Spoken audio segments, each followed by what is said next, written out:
This is Recycled NPC with an old school RuneScape tip video. Thanks for joining me. Thinking of fighting Vorkath for the Dragon Slayer quest or to upgrade Ava's accumulator? If you're not used to bossing, it can be quite daunting at first. Although examining him gives "this won't be fun," it can be a little fun, especially with Vorkath's drops.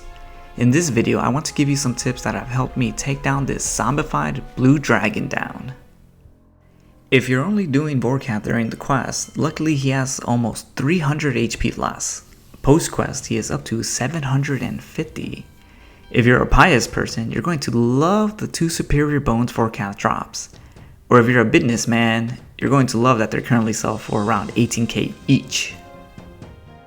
Other notable drops include dragon weapons and armor, draconic and skeletal visages, and one of the main reasons to fight him, his very own head.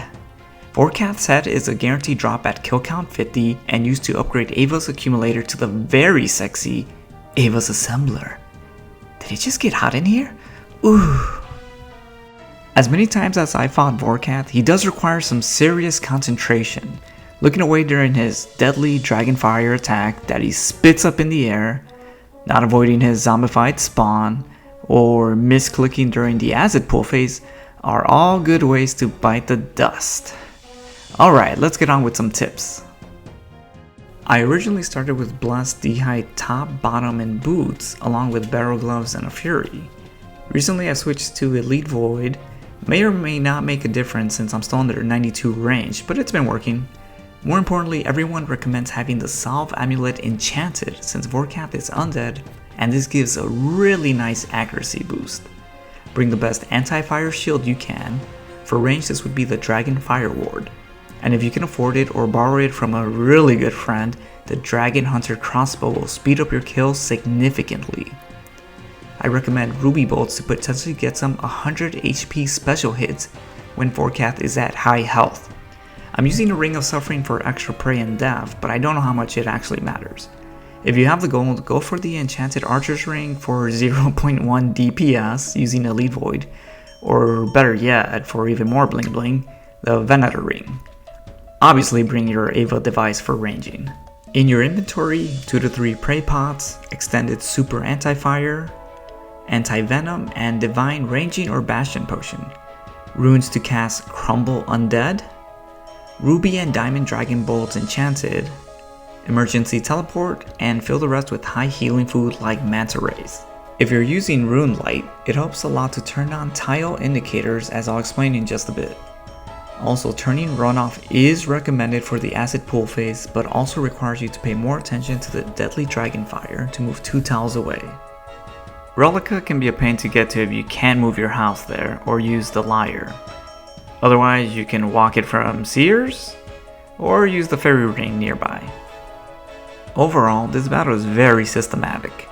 He will do 6 attacks from his move list, then one of his 2 special attacks, another 6 attacks, followed by his second special attack, and repeat. That's it.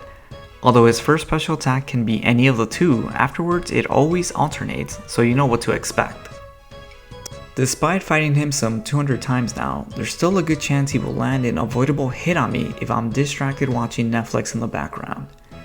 I once leveled up during the acid pull phase, and that was enough for Vorkath to get a hit on me, even though I was still clicking.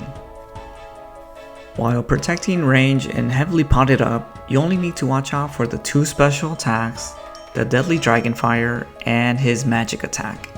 With enough practice, it will only be the blue magic attack draining your HP. Even with pots and protection, you have to watch out for special attacks, including his deadly Dragonfire that he shoots up in the air. For this move 2 spaces away or get ready to visit Lumbridge. With Tile Indicator, you can see when you're safely 2 tiles away and can continue attacking. As you're learning, you can try to survive these attacks by maintaining your HP somewhere around 62, but the more the better. Remember, if you're using Ruby Enchanted Bolts, you'll randomly get health drained, which can stack up with Vorkath's attacks. I always keep my cursor ready to click on the second tile away from me. If I'm potting or healing, I'll find myself clicking anywhere far away and then quickly clicking to fix my position. The acid pull attack. This one is tricky and can take time to master, in my case about 10 to 20 deaths or about 1 to 2 million in gold. If you're new, avoid the rapid fire by finding a straight line with few or no acid pools and just keep walking. With tile indicators on, make sure your character never reaches the last tile or you're gonna have a bad time. If you're using a crossbow, you'll be taking advantage of the 7 tile range as I have marked. I like to begin the phase by walking all the way in the back, which tends to have the least amount of acid. As soon as the tile indicator highlights a new tile, attack Vorkath. You will begin to move forward. After 1 tick, click back. Now repeat.